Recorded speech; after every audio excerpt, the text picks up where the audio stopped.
Blacks in Technology. Blacks in technology. Blacks in technology. Blacks in technology. Blacks in technology. Blacks in technology.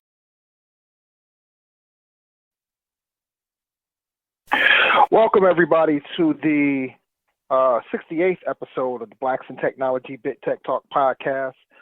This is kind of out of order. This is episode 68, but we're actually up to number 72. But we had some equipment malfunctions last time we did this podcast.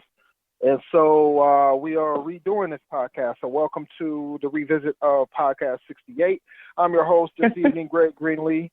I don't have a co-host this evening, so it's just me. If this is your first time listening, you can check us out the following URLs. Check us out at www.blacksintechnology.net.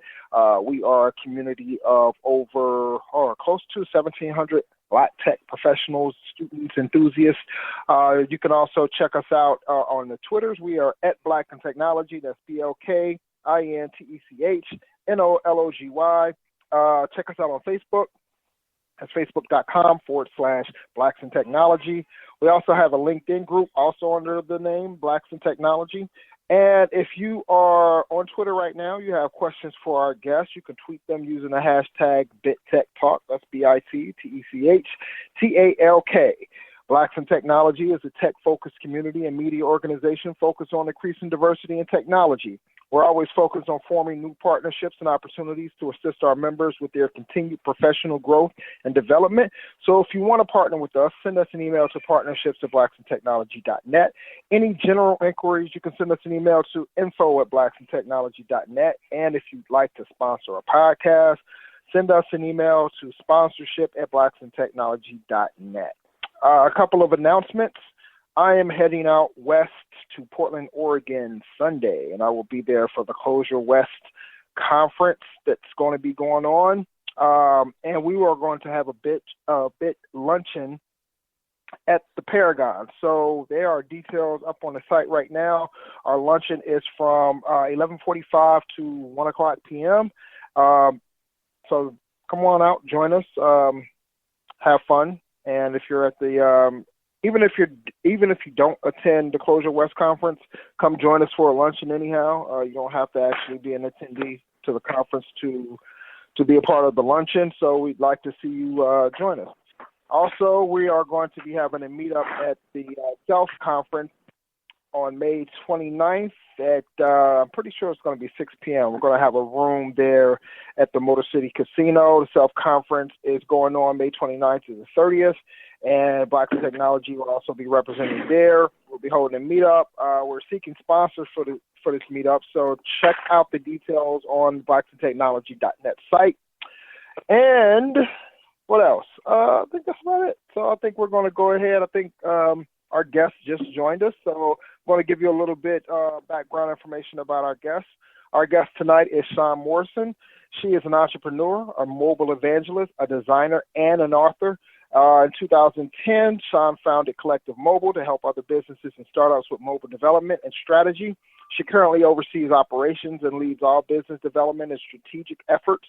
kollectiv-mobile works primarily with startups and agencies to develop and deliver compelling mobile experience. She's a seasoned digital professional, and she has led kollectiv-mobile and mobile strategic work for high-profile clients to deliver large web and mobile builds and campaigns for popular brands. She also is a lecturer, and she speaks at conferences, universities, and symposiums worldwide, including South by Southwest, Mode Dev UX, and the University of Ohio. We're going to get into that, and I want to welcome to the show once again, Sian Morson. Hey, Sian, how you doing? Hey, Greg. Going well here.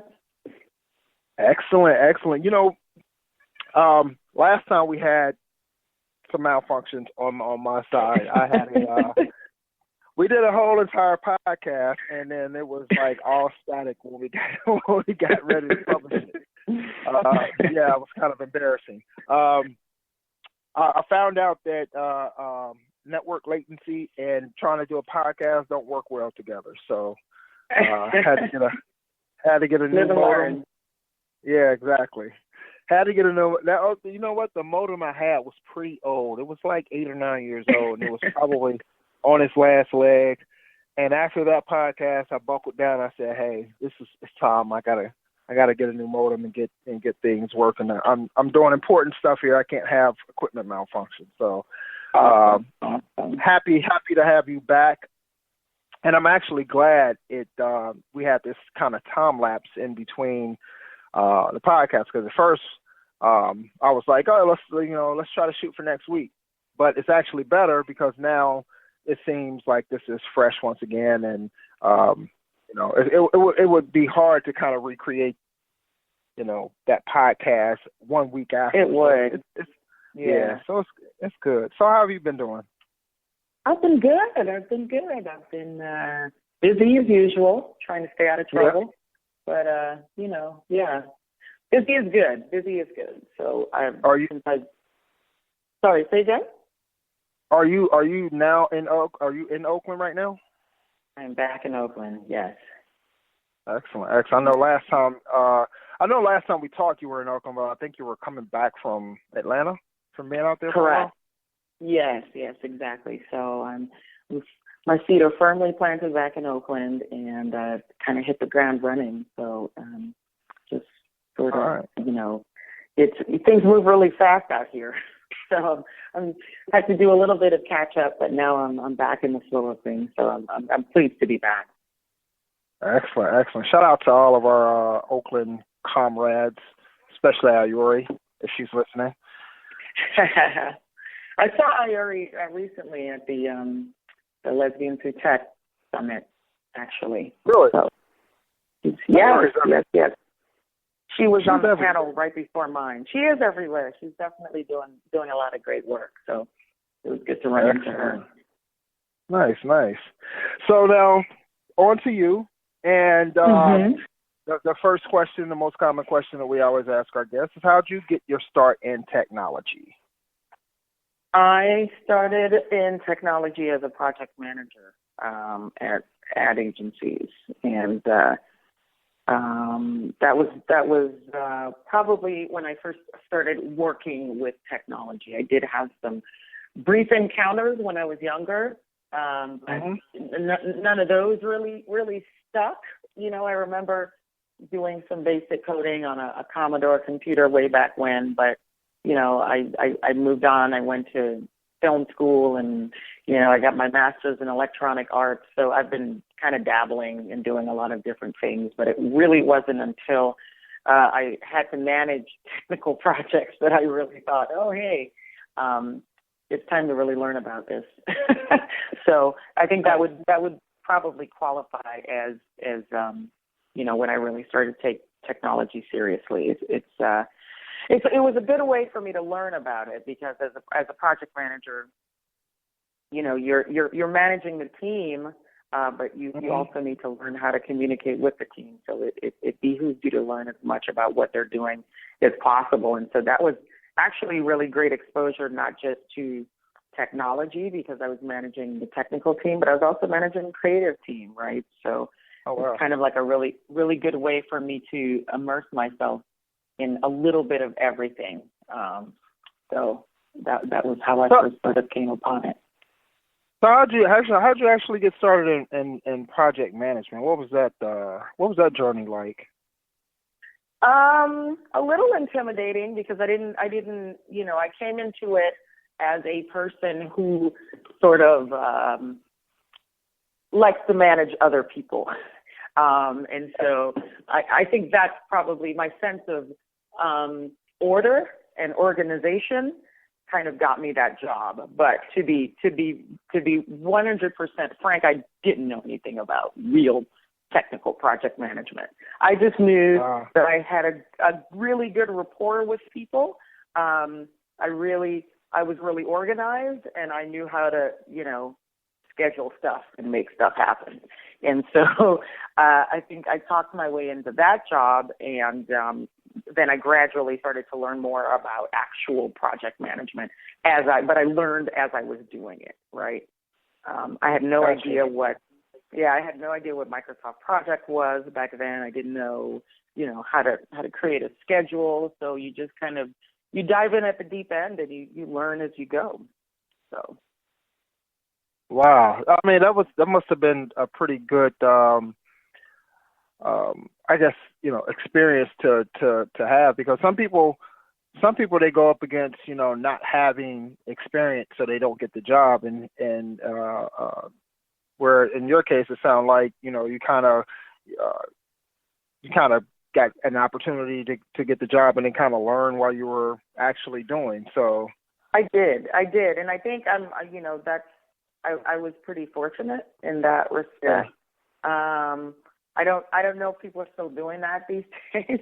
I also think that the craft of project management has also evolved. So I think it would be fairly difficult at this point to just talk your way into a project management job if you really didn't understand project management. So, gotcha. I do think that I was lucky in that respect, and I was really able to learn about it while I was doing it. And so that's lucky for sure. Nice. So tell us about kollectiv-mobile. When did you found the company? What does it do, and what's your role there? Founded the company in 2010 after I felt as though my evolution in advertising had come to an end. Really, I had. Like I said, I started as a project manager, but I think when I left advertising, I was like director of mobile development or something like that. So I gradually worked my way from project manager to, I think, senior project manager, and then director of interactive, and then product manager, and then was actually managing a small subsidiary of a larger agency that was tasked with building mobile apps. And so mobile was something that sort of I was exposed to while I was living in London, and I was really just sort of blown away by what people were doing on their phones there, and I was completely obsessed with it. And then the iPhone came out, and that just kind of, I went down that rabbit hole. And I was pretty convinced that mobile was going to take off. I was pretty convinced that it was going to change the way that we do everything. And so that became apparent in the work that I was doing, but then I really sort of wanted to do it for myself because I guess I've always had a bit of an entrepreneurial spirit, so that sort of drove me to start kollectiv-mobile in 2010. And I did that and just sort of tapped some of my former employees, joined me on this journey, and some of them did. And so we started fairly small, and so pretty pleased that we're still around. Certainly, I think the landscape has changed a lot, but so we've I think we're going into our 5th year, which is great, actually. Congratulations. Yeah. Thank you very much. Thank you. So your company builds mobile sites for other companies? Is that kind of the gist of what you all do? Correct. So we build mobile apps and sites for hire.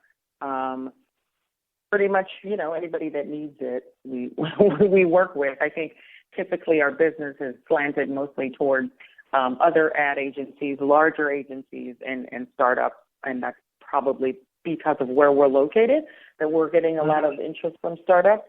And I think as of late, I would say maybe the last 6 months or so, it's been taking a shift back to just regular businesses because, as your website actually has to be mobile optimized now. I think we were trying to sell people on that for the last couple of years, and they were not. They were like, it's not that big of a deal. But now, actually, Google is starting to penalize people who don't have their sites optimized for mobile. So it seems as though that's been shifting the tide back into our favor. So we are now doing quite a bit more web development in terms of optimizing mobile sites, optimizing sites for mobile, which is good.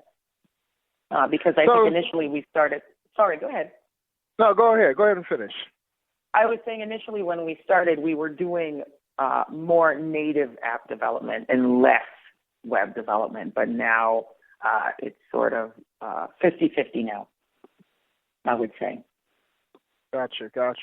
So for those who aren't aware of what mobile optimization is for your website, just kind of explain what that entails. I think that the first thing I would say is look at your site on a mobile device. That's the first step to mobile optimization, and see how your site is appearing on a mobile site. Is it easy to read? Does your site change, right? When you look at it on your desktop, does it look one way, and then does it sort of adjust depending on what you're looking at on it as? If it doesn't do that, and if it just pretty much stays in the same format and it doesn't shift and it's not legible on your mobile device, then it's likely not optimized for mobile. I think it's very easy to tell if a site is optimized for mobile or not. You just really have to pull it up on a mobile device. And so what we do is that's actually the first selling point, is we have the client look at their site on a mobile device and ask them to interact with it and ask them what that experience is like for them. Because typically we know that when people get to your site from a mobile device, they're ready to take an action. So they're ready to either find out where you are if they could visit, or they're ready to make a purchase. And oftentimes as well, if your site is not optimized for mobile, then they will leave. So if your site isn't loading quickly, they'll leave. If they can't read it, they'll leave. If they can't figure out where you're located, they'll leave. And so these are some of the things that we talk to clients about, especially clients who are doing business from their website.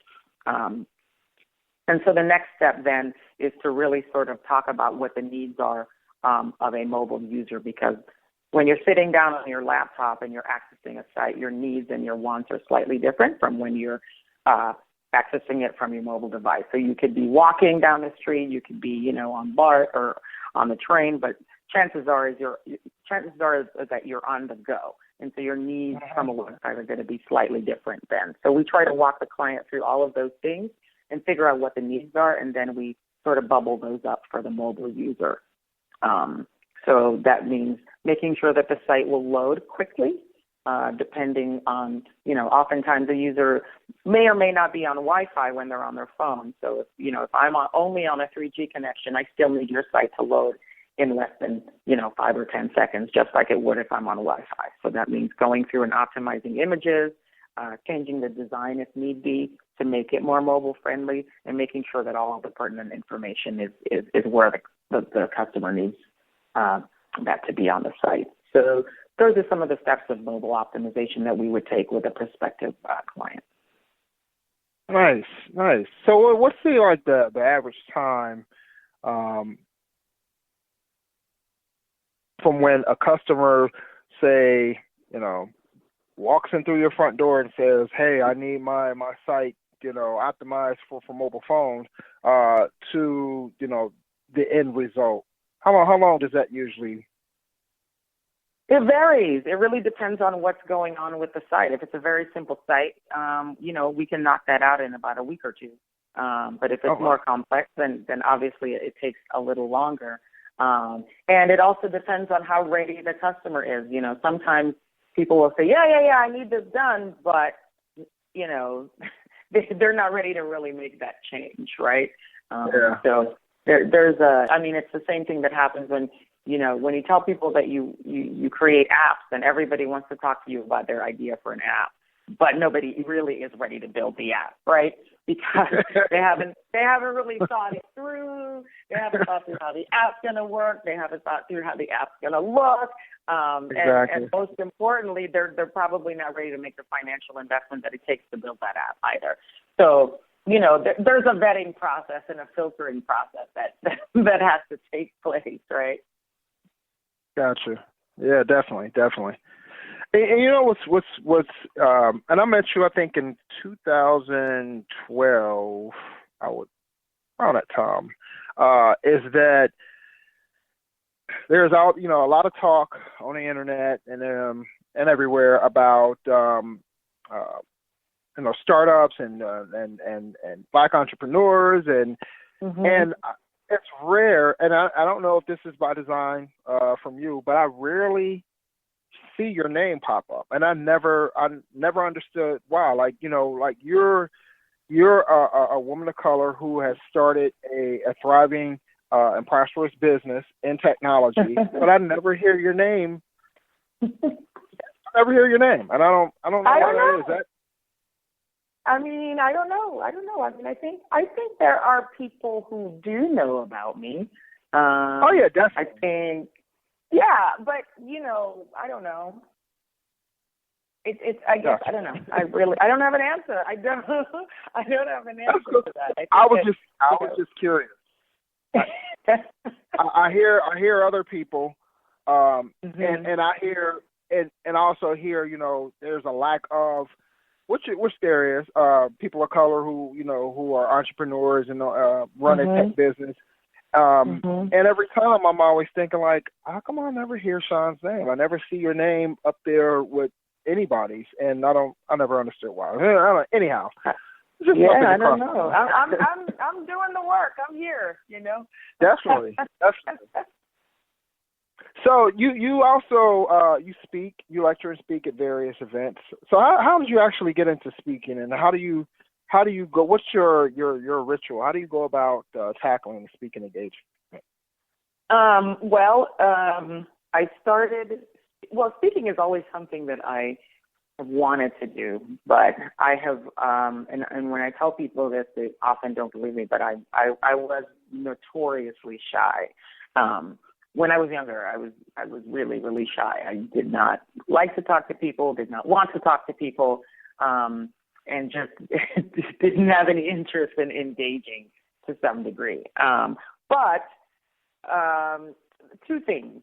I had to push myself to get out of that comfort zone. So, the more that I worked as a project manager, the more I had to engage with people, right? And the further up you go, you have to start giving presentations. You have to start, talking to larger groups of people. That always made me uncomfortable. And so I figured that, especially as someone who has her own business, it's important for me to sort of shake that. And so I pursued speaking opportunities, but to really sort of help me get out of, being shy and nervous and just to kind of like push myself as far out of my comfort zone as possible.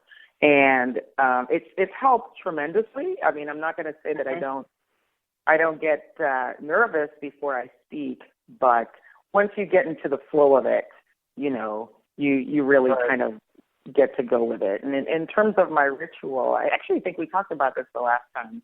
So my ritual hasn't changed. It's what I do is I start with bullet points, and I also start with images. And so the images will also kind of lead me to figure out what it is I want to say. And once I figure out what I want to say, I sort of record it into my iPhone, and then I'll go for a run or go for a walk and listen to it until I understand and I can just sort of memorize it off the top of my head.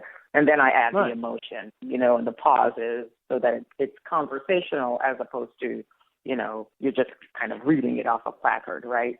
So that's more or less my ritual if I do have to speak in front of a large group.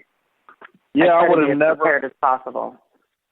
Yeah, I would have never expected that you were anywhere near shy at all. Yeah, definitely. But you move through it, Yeah.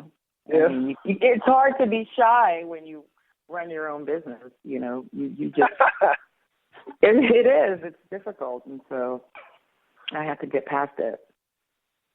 Yeah, you do have to talk to people when you whether you want to or not. Yeah, you can't get past that for some reason. Exactly. Excellent. So, where have you been speaking at? And do you have any speaking engagements coming up? Let's see. What was the last place? I didn't speak at South by this year. Were you there? Did you go to South by?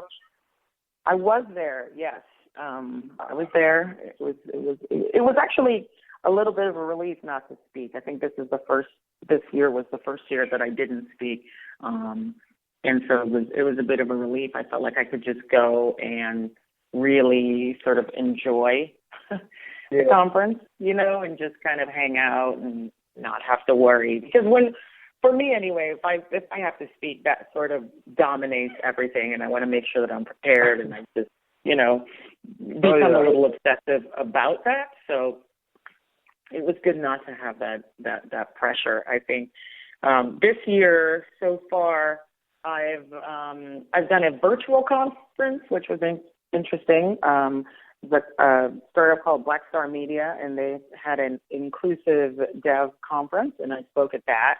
I hosted a panel at the Lesbians Who Tech Summit, and I spoke at, there's an organization that works with women social entrepreneurs called Girl Tank, and they had a sort of a collaborative event with Sephora, and I spoke there. And then in May, I'm supposed to be speaking at a conference on Afrofuturism at the New School in New York. I was supposed to be at MoDev UX last month, but I was actually too busy to make it. But I did co-chair the event and participate in helping to get speakers there. So that was fun, but I didn't actually attend. So. Excellent. And you also, I think a couple of years back, you were also doing some was it teaching? So yeah, that was fun. That was my first foray into academia and education. But it was something that I'd had on my list of things that I would like to try, and luckily enough, the opportunity literally fell into my lap, and I was asked to come and teach mobile module at Ohio University, and it was awesome. It was terrifying because one of the classes had 400 kids in it, and that was pretty scary. I mean, that was very intimidating. I can't say that I ever got used to doing that, but it was great. I got to go out to Ohio. I'd never been to Ohio, and I got to, be on campus every day, and it was great. I really, really, really enjoyed it. And so I helped them to basically refine the mobile module that they were teaching, and so now they're sharing that with other universities around the country, which is excellent. Oh, wow.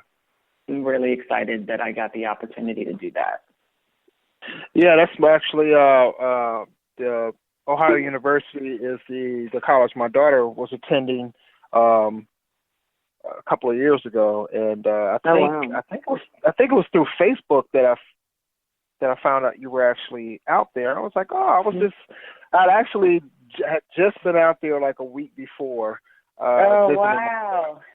Yeah, and that's in Athens, Ohio. It's about 2.5 hours east of Cincinnati, so it's like it's not in like a city. Or I mean Athens. No, is a city, it's not.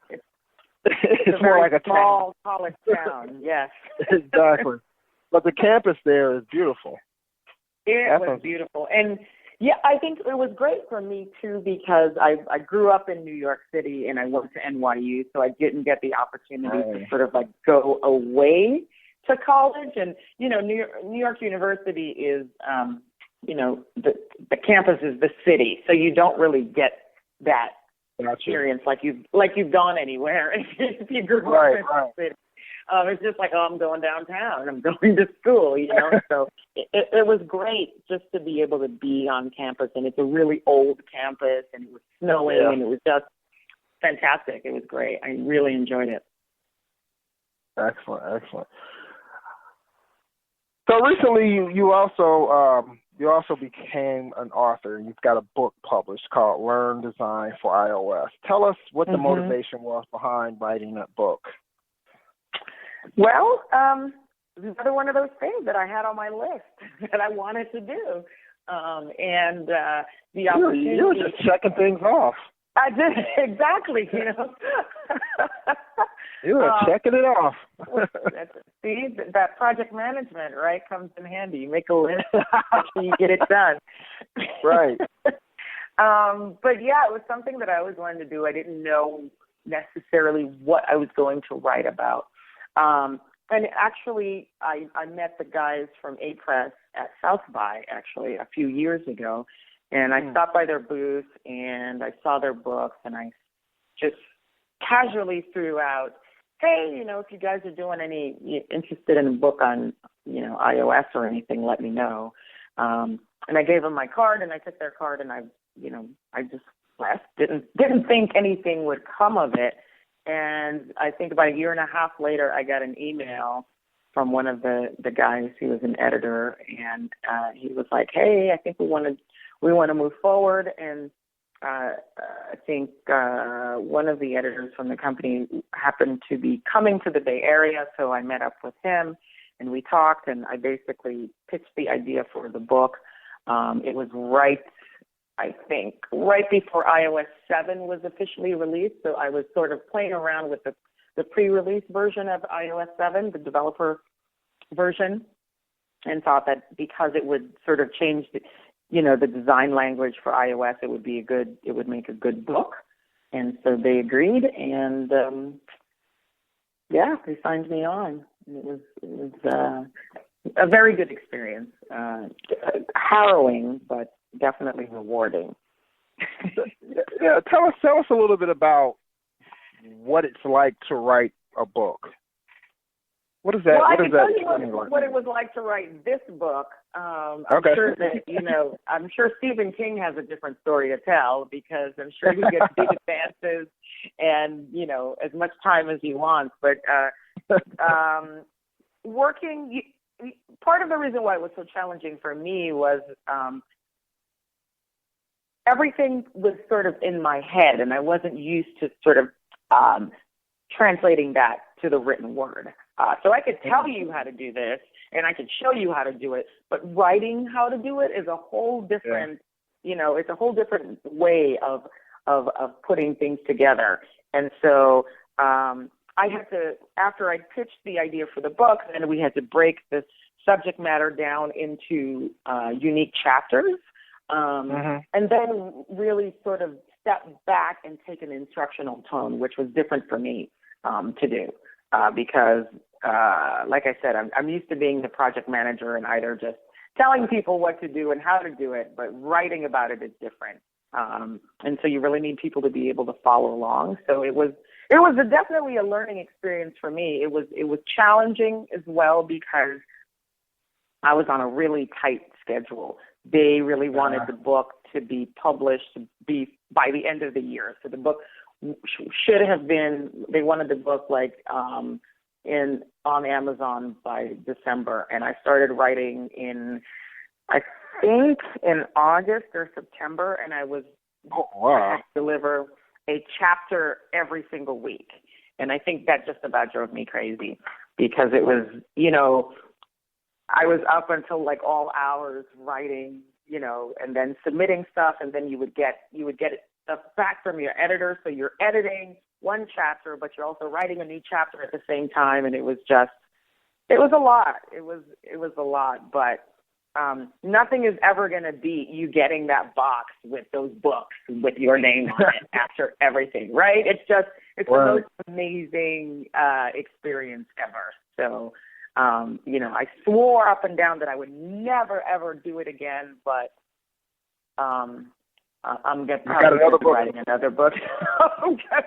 Yeah, I signed on to do another book. So, this past South by, I met up with the managing director of A-Press, who was in town, and we met up and we talked, and I, talked about another idea that I had for another book. So it looks like that's going to be happening as well. So hopefully I get a little more time to write this one.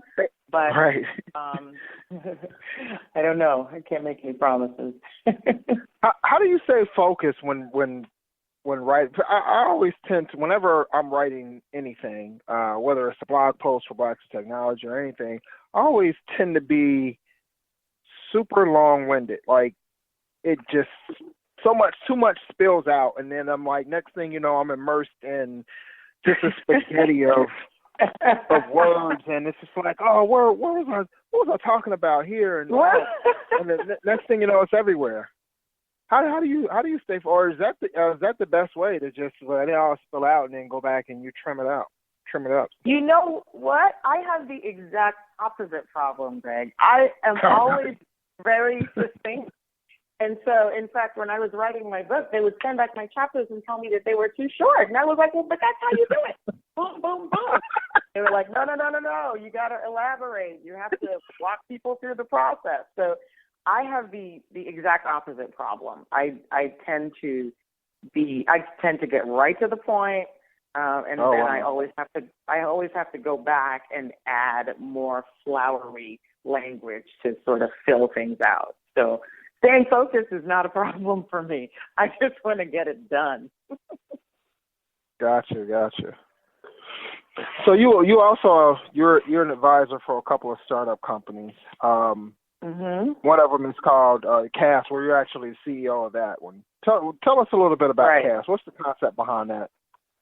The concept behind CAST is it was actually born out of my personal experience of when I moved to Atlanta, because I moved to Atlanta and my skin just couldn't handle it. I broke out like a prepubescent child. It was horrible, and I couldn't figure out. Oh, the humidity, the heat. I just didn't know how to adjust. It certainly was different from the climate in the Bay Area. And then the interesting thing was I was in Ohio for a couple of weeks, and my skin totally cleared up. And so I was like, it was actually while I was in Ohio that I thought maybe there's something to the weather and how it affects skin and hair. And so I started to do some research on it. And of course, yes, heat and humidity affect your skin and affects your hair, et cetera, et cetera. So the idea behind CAST is that it is basically it provides personalized beauty recommendations for women based on their unique skin and hair profile, but also on the weather. Wow. Yeah. So how do you go about putting an app like that together? Like, how do you? I'm guessing, like, how do you get enough information about different skin types, different hair types, how those skin types and things like that are affected by the weather in order to put together a packaged app? Well, you'd be surprised. There's a lot of information out there about how skin affects, how the weather affects skin and hair.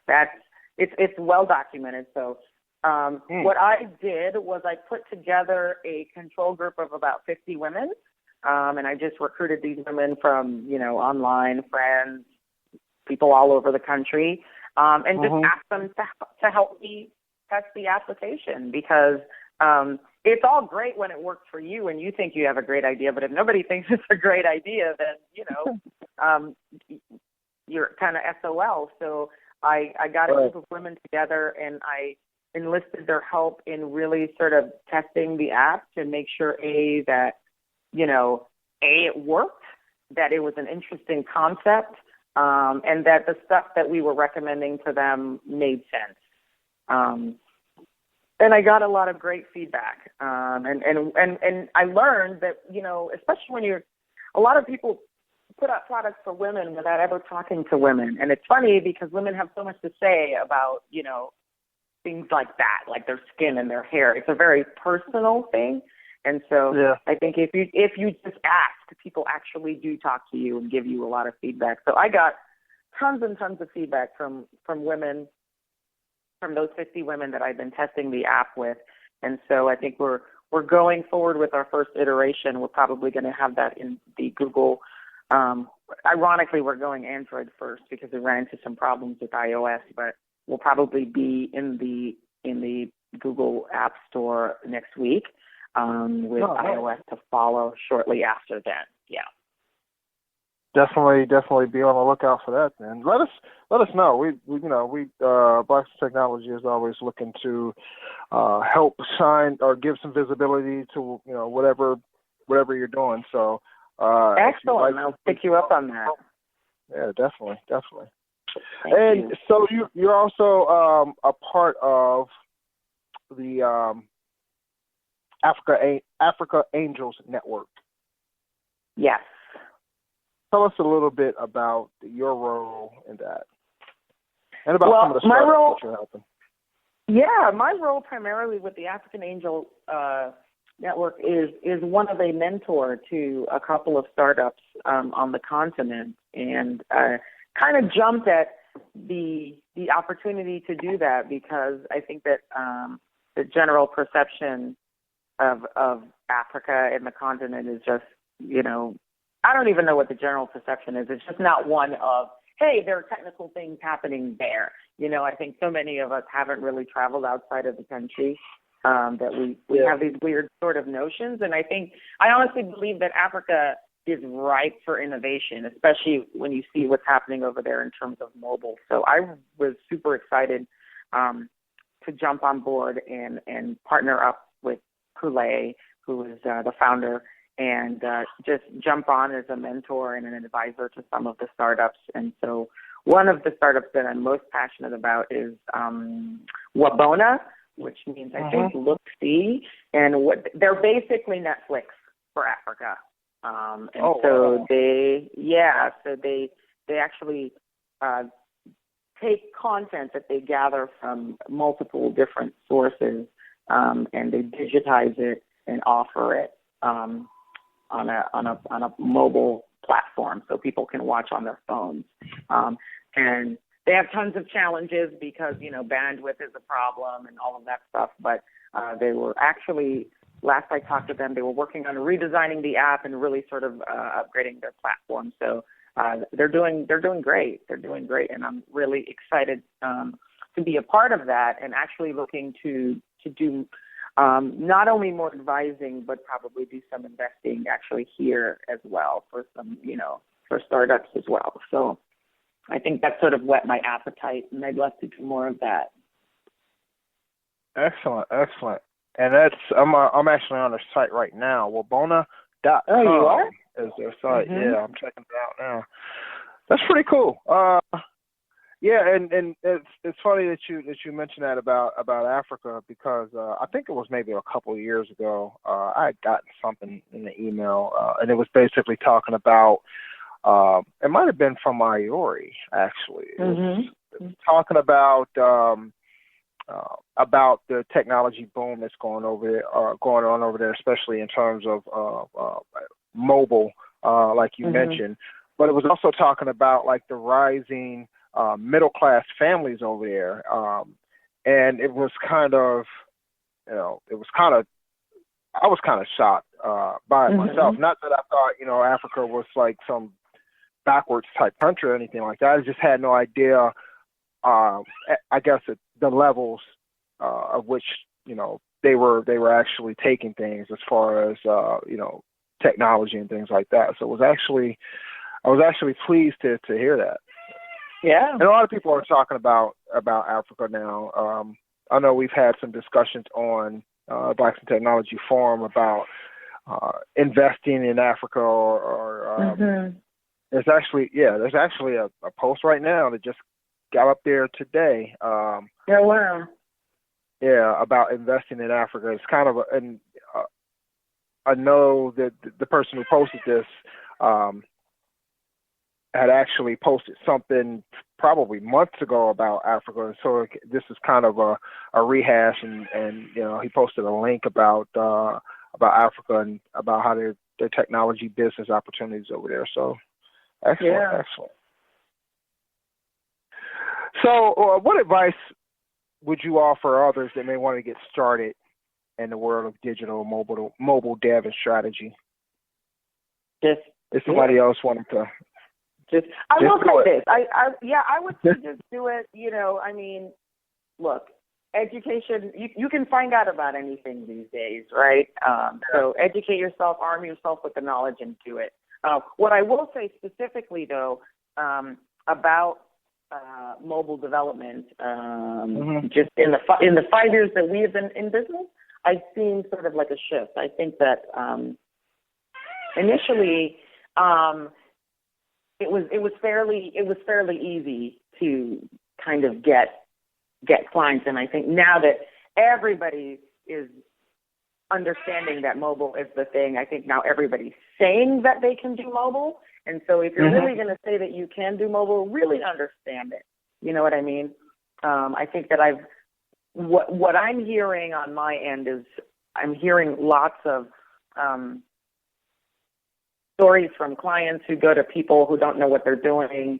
And, they're coming back with spaghetti code and apps that work partly and don't work partly. And so I think that do your due diligence before you really sign on with someone, and do your due diligence if you're going to sort of take someone's business into your hand and say that you know what you're doing. Just make sure that you really do know what you're doing. Excellent.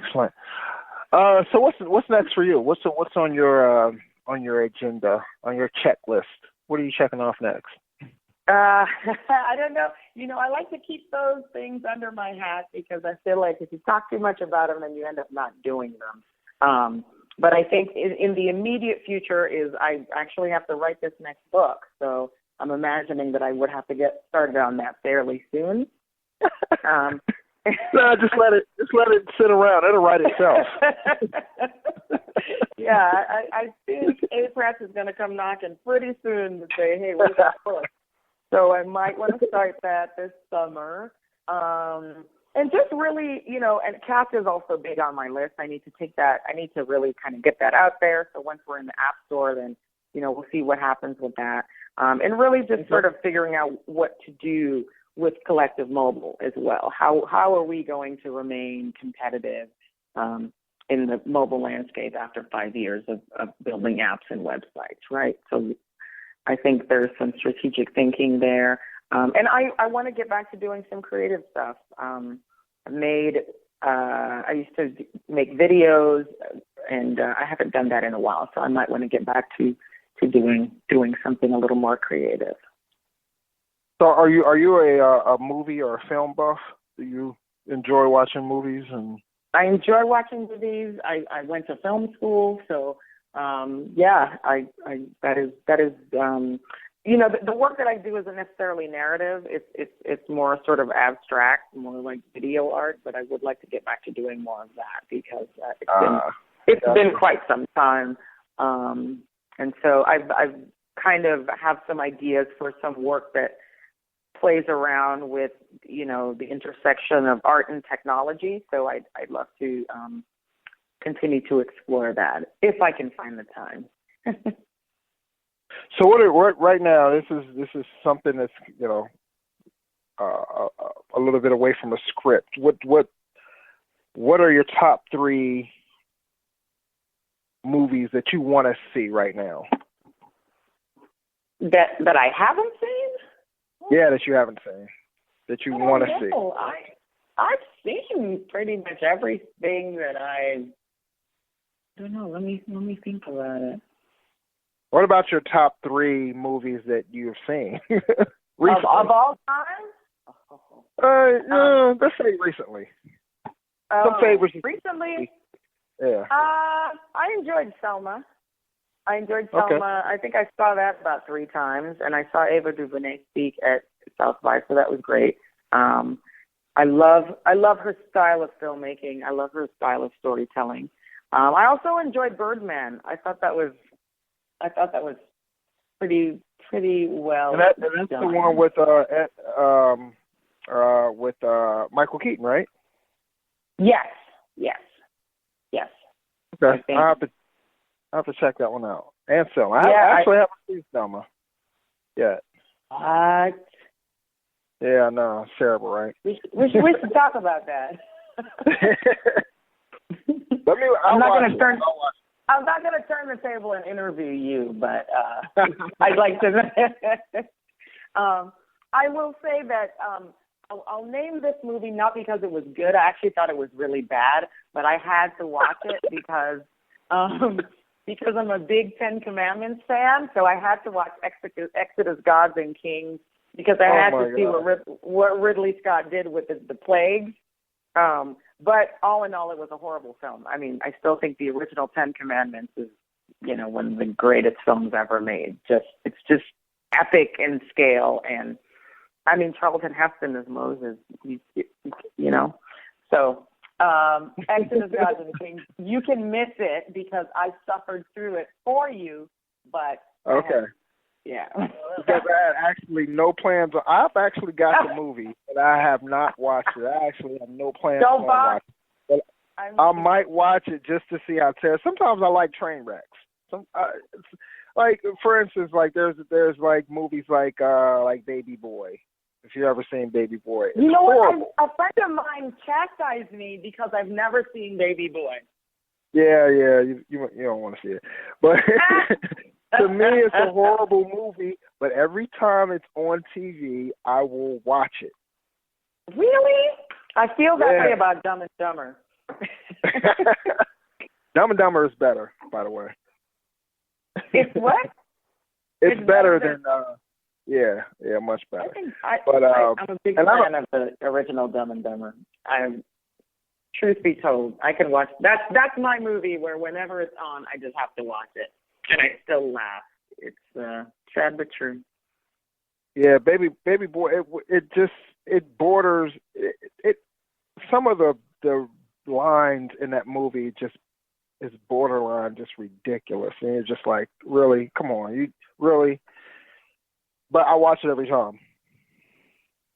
Every time. Okay, well, I don't have to put it on my list of things to watch. Don't say I didn't warn you. You did warn me, but now I'm curious, right? But my favorite movie right now is Interstellar. I tried.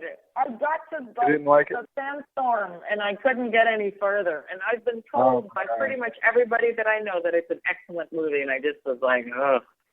But you know what? I'm going to try again. Just for you. Again. I'm going to try. Well, that's two disappointments there, right there. Well, if you get through Interstellar, if you get through a whole 3 hours of Interstellar, God. yeah, then it's rewarding in the end. Yeah, I think so. Anyhow. Okay. But there's a lot of science and tech involved in it, which I thought was super cool. Yeah. Okay. But it also it takes that and it intertwines the idea of love transcending science and technology and all that stuff. So actually, it turns it into a real nice. It's not a love story, but it turns into a real nice story between the relationship between the father and the daughter. So it comes out pretty good. Oh, okay. All right. Noted. I'm going to give it another try, Greg. Okay. All right. All right. So before we let you go ahead and give us how people can follow you, how they can check out your site, kollectiv-mobile, Cast, all that stuff. All right. So my personal site is sianmorson.com. I'm on Twitter as Sian Morson, SIAN-MORSON. kollectiv-mobile is at kollectiv-mobile.com. On Twitter, it's kollectiv-mobile without the E at the end. And Cast. Sorry? No, and that's with the K. kollectiv-mobile with Correct. the K, not the C. Yes. Thank you for that. I should have said that. I just assumed that everybody knows. But yes, kollectiv with a K. And Cast is at castlife.co. And it's castmob with a K on Twitter. We need to change that, actually. But that's what it is right now. So I would greatly appreciate if you guys checked out the cast website and followed us on Twitter as well. Excellent. Well, definitely. And when you release the mobile app, definitely give us a holler, and we'll definitely help you promote that. I most certainly will. Thank you, sir. Thank you, and thank you for joining us again. No problem.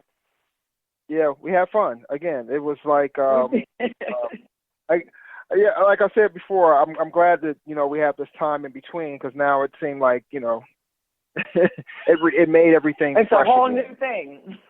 Yeah, right. Well, thanks a lot, Sean, and we wish you well in the future, and definitely wish you well on your book. And thank you, Greg. The book, definitely check back in with us, and we'll help you promote that as well. Thank you. I appreciate it, and best to you as well. All right. Take care. Okay. Good night. Bye.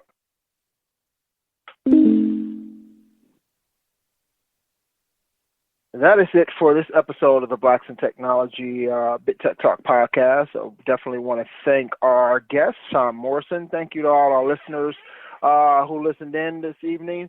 And join us in 2 weeks, where we'll be talking to Dr. Damon Williams of Boys and Girls Club of America.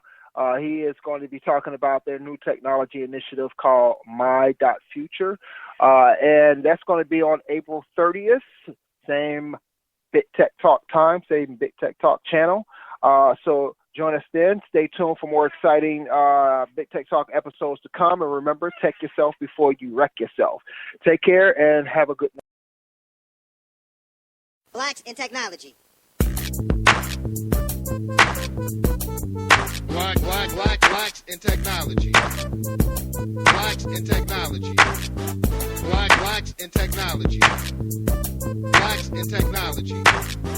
Blacks in technology.